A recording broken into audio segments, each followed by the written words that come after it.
Today we're doing shoutouts and shoutdowns, talking about things like, was WWE RAW too much? Maxine Dupree winning the title, was it a good thing or a bad thing? Taking all of your feedback, the goods and the bads. My voice is almost gone today, but let's go anyways. Miss 90s TV says, shout out to the episode of Raw from Madison Square Garden last night. My favorite part of the show was seeing my favorite wrestler Dolph Ziggler compete in the ring. Also, the match between Javon Evans and Gunther was fantastic. I think Javon Evans is a future star. Yes, he is future star. Hopefully he gets to the main roster in a matter of no time. Also, shout out to Gunther getting his old Walter theme back. I like that they're doing that. It leads me to believe that Walter is going to win, or Gunther is going to win the whole tournament and beat John Cena, because they repackaged Gunther just a little bit. They tweaked him. So I do like it. I just think that he's going to be the guy. When it goes to the whole episode, Ziggler coming back, yeah, I loved it. Ziggler bumps so much better than like so many people on the roster, doesn't he? I thought he did great. The match was a lot of fun. I like to see Ziggler just back on regular TV. Eugene says, shout downside that Cody's still champ. They need to put championship on someone else. Yeah, I'm kind of in that camp too of, I've seen Cody do it. He's just not in anything captivating. As the guy for WWE, it feels like War Games is a holding pattern for him and a lot of people, honestly. So I think it kind of hurts their overall flow. After War Games, guys like Cody, they need something personal, big, a blood feud. He needs something to kickstart Road to WrestleMania, because I do agree that the Cody title reign this time around, I mean, after he beat Cena to get it back, it just hasn't done too much for me anyways. King of Kings says, he's Triple H right there, Sledgehammer says, shout out to WWE for a fun build to the men's War Games match. Bringing in cops was cool to see again. Yeah, they haven't done that in a very long time, have they? It's kind of like a little nostalgia piece, but we'll talk about nostalgia because people think there was too much nostalgia on Raw. It was just way too much overall. But I like seeing that they would bring out the cops. The pull-apart brawls, it's kind of a staple thing for them. But they've been building this thing for a couple of weeks anyway, and they're using multiple stories like Cody and Drew. They're in War Games, they have their feud, so let's add them in there. Jimmy and Jay and Roman, I like to see what their dynamic is going to be inside War Games too. He goes on to say, shout down for not having The Miz be in the tournament longer than he was. He's so underrated, underappreciated. I think, yeah, it would have been cool if Miz moved on. I don't think he would have won anyways. Some people feel that there's too much of the old guard in this tournament, not enough fresh, younger talent getting opportunities. I would have liked to see Miz just move on just a little bit. Miz is great. Carib Ninja says, shout out, the best part was when Dolph Ziggler returned to WWE, and shout down, I hate the fact that WWE brings back old superstars like Zack Ryder and Dolph Ziggler just to lose the current superstars on the main roster. Between those two, I wish that Ziggler moved on. I didn't see Cardona necessarily moving on against LA Knight, although everyone would say that LA Knight is buried. But Ziggler coming in, there was something about his reaction and the way he went in the ring, and they built that match with Solo.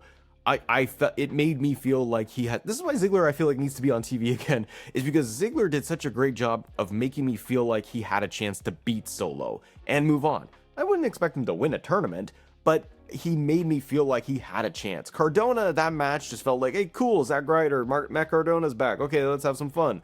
But it didn't really grab me as a viewer as much, if that makes sense. But I hear what you're saying. It's kind of this contrasting of like, well, what do you want? Like, do you want having, nostalgia pops and bringing out people that you're familiar with? Because the crowd went nuts for Ziggler and they went nuts for Cardona. But the contrast side is that people sit there and say, it's too much reliance on old guard of older superstars, names. Let's build up younger talent. And I do agree, like, they need to build up that undercard a lot more. What happens when your old guard, your Codys and your Punks get injured? And they could be out for a long time. Your top end gets very thin. Lucas Brown says, shout out, I like Dom versus Cena happening again. It opens the door for Liv to return to help Dom win, and maybe Judgment Day turns on Liv Dom too. Oh, that is very interesting. I didn't think about that. One early type of prediction I had was Liv maybe does return to War Games in the women's War Games match. But that is such an interesting wrinkle, because I fully expect Dom to get the IC title back from Cena, because it's San Diego.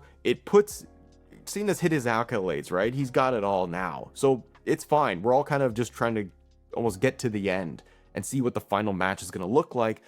So Dom, I totally expect him to get that IC title back off of Cena, and then Cena has his final match not as a champion. But how does Dom do it? Obviously, I would have expected Dom in San Diego, he's going to cheat to win, roll up, title belt, things like that, what we have seen lately from Dom. But if all those tricks don't work, that is a very good one of Liv could come back and screw over Cena, helps Dom get the victory, crowd goes and pops for Liv coming back, and now you've set up something, like you said, of Judgment Day, Dom, Liv, going back, Roxanne's in there, like what are we going to do? That's a great way to bring her back instead of just, a Royal Rumble return or War Games.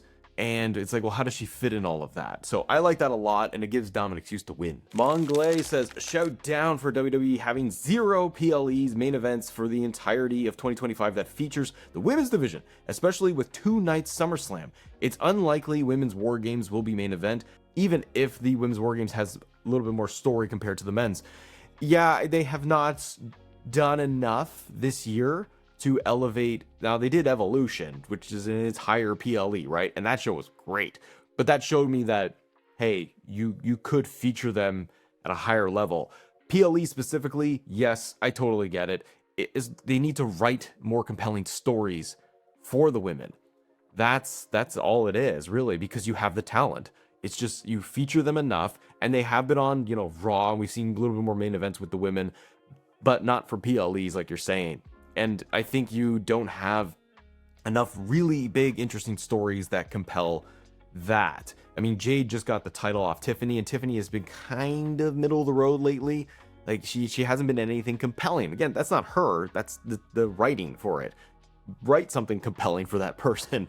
Stephanie Vaquer, Nikki Bella, like, come on. Like, I know War Games is going to main event a War Games match, but that feud is kind of whatever. That cannot main event a PLE. And again, that's not the talent's fault, that's the writing and positioning of it all. Rhea Ripley, Asuka, that whole story is probably the most interesting women's main card story, main roster story they have going on.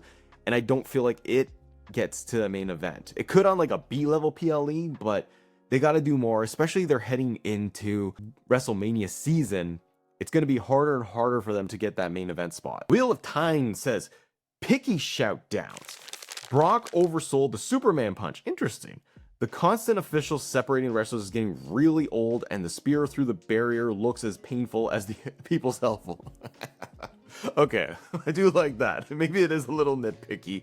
Brock overselling a Superman punch. I like when Brock ran ropes and Brock sold.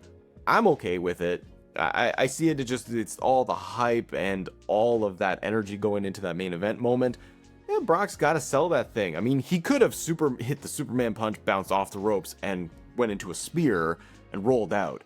So maybe he did oversell it. It wasn't like HBK overselling Hogan, that kind of thing. I like that the cops were there. It was just a funny wrinkle because they look so dressed up in Halloween costumes. So I just enjoyed it for what it was.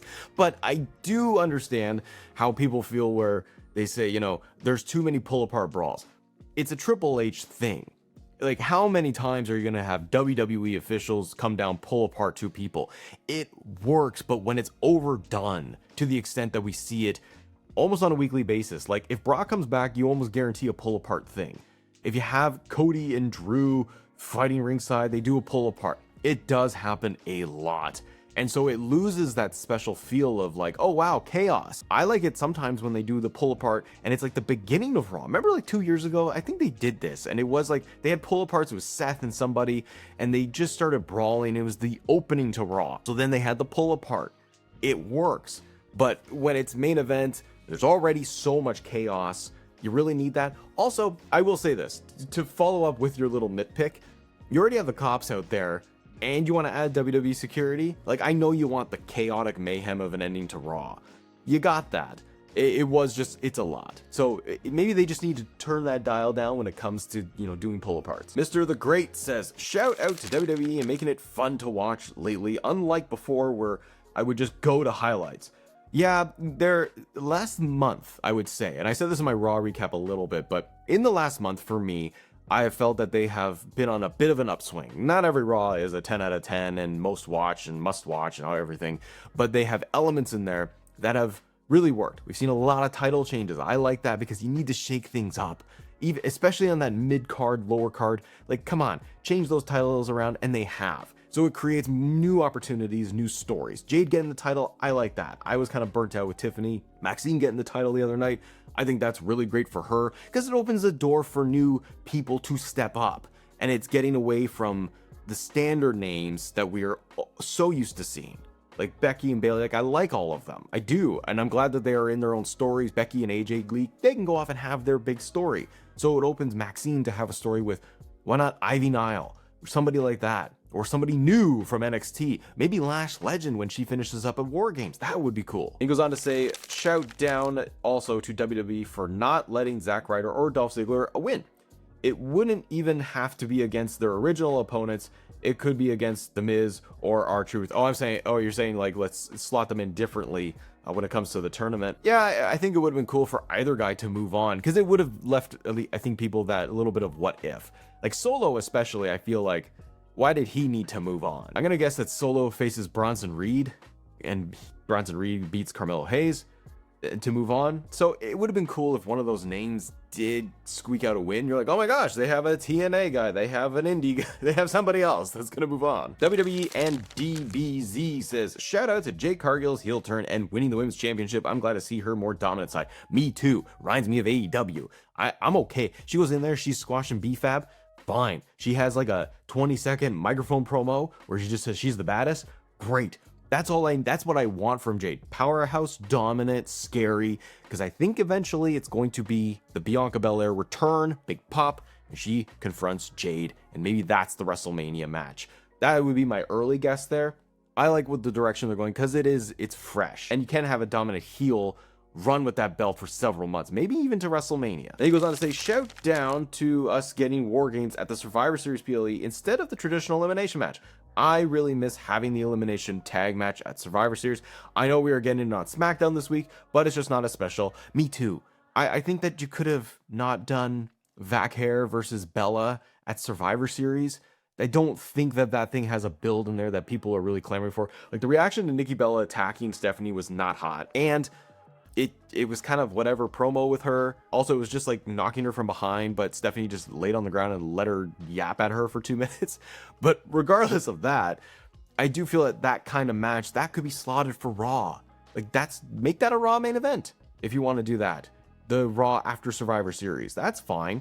Because then you could have opened the door for a traditional elimination match at Survivor Series, brand versus brand, even mid-card champions. Why not do like Jade versus Stephanie? I know you don't want like both your champions, someone's got to lose, and then it feels like Crown Jewel all over again. But I think you could have done some kind of brand warfare thing in there just to spice it up. Urban Supernova says, shout out to Raw being awesome as hell this week. Best one in years in my honest opinion. I really did enjoy it. I see a lot of sentiment online though, and even in comments here of, well, why was this thing so great? What was so great about it? It was a bunch of old returns and nostalgia pops. You guys all just want nostalgia pops and that's it. I think that it was one of the better planned out Raws. You had a lot going on. Cena's Madison Square, his final Raw appearance at MSG, while there was a lot of nostalgia, and while there was just a lot of like, okay, pop for the moment things, AJ Lee, Brock, Ziggler, etc. Yes, it's going to be, however, the follow through. You can't do this all the time. Like, you're not going to always just have Ziggler and random old WWE name come out every single week to get into something for a night and then move on. It's follow through. Like, I want to see what happens at War Games, obviously, but night at Raw after War Games. How do they follow through with this? Does something compelling happen at War Games that keeps my intrigue going? Is next week's Raw the go home for War Games? Is that going to be just a clip show? Is it going to be just a Vision 20-minute Heyman promo? You know what I mean? It's going to be those details that matter because I do think that you can't sustain it. In a vacuum, this Raw was fun, and that's just me. Like, I just enjoyed it. I was like, hey, I got all these names. They push storylines forward. That's what I want, and I'm not expecting that next week I'm going to get more people breaking out and showing up, but it was fun, and that's the bottom line for me, because Stone Cold said so. No, not really. Tiger Claw Gaming says, shout out to Maxine for being the most improved wrestler 2025, and shout down to Jade for being the opposite of Maxine. Very true. Maxine, I am happy for. I don't think that she is like the best technical wrestler that I've ever seen, but it's somebody that has put in the work week after week, month after month. She keeps climbing up. She's had moments over the last like 2 years. People get into Maxine. From where she started on main roster to now, it's wildly improved. And I think the IC title scene, I think that's a great spot for her. It's like, okay, let's see what we can do. But it's going to be the follow through for me and the opponents she gets. Her winning, great moment, done with a distraction to help set up AJ Lee, Becky Lynch, that story. They can go off and do that. What happens to Maxine? Is she just good? Can she do something like an open challenge weekly to show fans what she can do? Are they going to give her a nice big baddie to have to fight and overcome the odds with? And yes, I like the contrast that Jade on the other brand is kind of the stark contrast of all of this. Go away, you did. Oh my gosh. Says, shout downs. There is a need for young stars in WWE and also in John Cena last time tournament. We really have a bunch of 40-year-olds fighting to be Cena's last opponent. It should have been a young face to give them that moment. I think the ending's going to be interesting. When it all is said and done and Cena is gone and whoever wins the tournament, and we see how it all played out. I do agree that they should have had, like, I expected Gunther to beat Javon Evans. I did. But I did think that when you're in MSG and you have a big moment like that, you can create a new star instantaneously. The crowd is behind Javon Evans. He can get to main roster, but this is one of those moments where you could have just instantly had somebody main roster, you know, mid card, that kind of thing, IC champion within a month, and the crowd would believe it, and boom, there you go. Somebody's off and running. And Obafemi as an example too. Not involved in all this. He's back in NXT for now. It's a wait and see. I just think that you have opportunities of like, we could put some older talent and some really young, fresh talent that people haven't seen. And that's not the direction they're going in. So I'm like, okay, well, let's see what the ending's going to be to all of this. And what we'll all say at the very end and say, was this the right decision, the wrong decision? I do think that they should have had more younger talent. H. Salim says, shout out to the TNA surprises, but they are just one-time things. Shout down that we didn't get any NXT call-ups like D'Angelo or Oba could have done it a lot for their career. They could come on the Royal Rumble. They could do that. I mean, hell, you could have Obafemi just show up at War Games. Brock walks out and says, I'm not doing this, I don't care. And Obafemi walks in. I don't know, but I'm just saying there's going to be opportunities. In a vacuum, yeah, they could have done more with this tournament like we were saying. Next one comes from Shatanga Wali. I apologize. It says, shout down to the SmackDown show. It just feels like an afterthought for Raw. Cody is their main champion, but he's involved in a Raw business. No main guy on SmackDown roster except for Cody. It's often been the problem with SmackDown. I almost feel like you need to do a draft and then just swap it and just see what happens. Like, I don't know what it is, but yes, SmackDown feels like it's Cody, it's Drew, it's kind of Randy, and Jacob Fatu was there, and that was your main event scene. And now it's just Drew and Cody. Yeah, you gotta do. Yeah, you had Fatu, percolating, and then he had to step away for a bit. Randy, we don't know where Randy is, but you're gonna go from presumably post War Games to Mania on SmackDown, and who's the rotation of characters? Is it going to be Drew, Randy, Fatu, and Cody? Is that your top four? It does feel like we've done all of this. I've seen all these guys interact. I don't need to see this anymore. I do need something fresh on SmackDown. That's why I say, I'm like, man, you can almost flip everybody.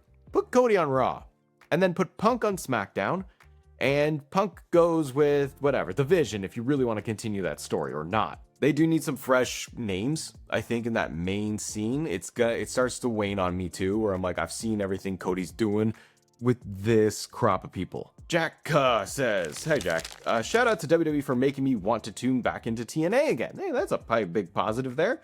And then shout down, I'm not a fan of putting the world titles on Tiffany and Jade. They clearly still need more training and time in the ring, and mid-card titles are there for superstars like that. I'm kind of okay with Jade getting the title. I think they've done everything they can with Tiffany as a babyface. Maybe in a few months or post-Mania, they make Tiffany a heel again.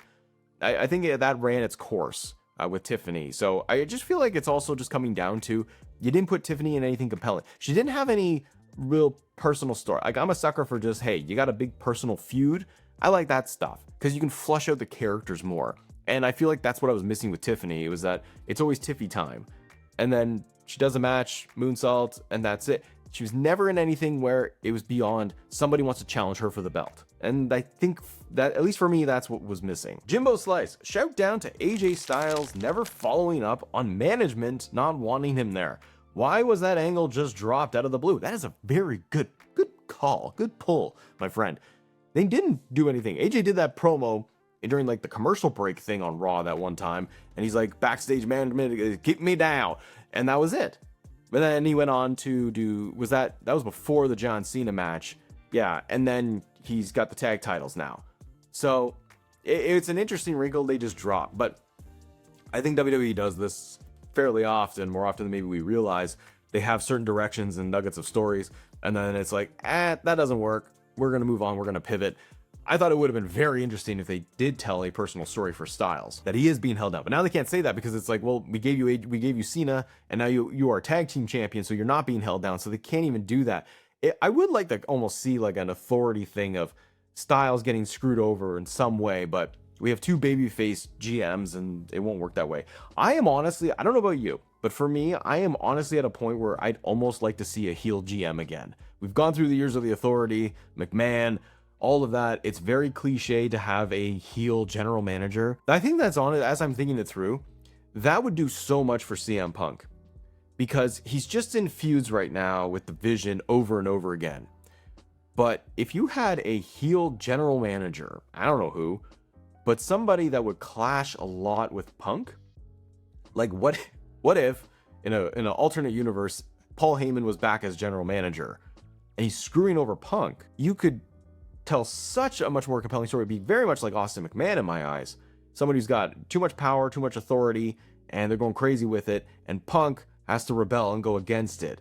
I think a heel GM could be useful. Esther says, shout out and down to the Nostalgia Pops.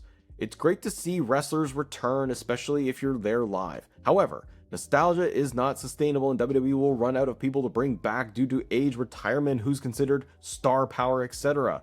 Yeah, I think that is very much the key theme here of what we've seen, just the online, but in our little circle here of people saying, Raw was a lot of fun, I really enjoyed it, but you can only rely on nostalgia pops so much. Yeah, how many more returns do we have? I mean, it gets me worried for the not this coming year's WrestleMania, the Saudi Mania, when they want to bring in as much nostalgia as they can. The only guy left that's like possible is Austin.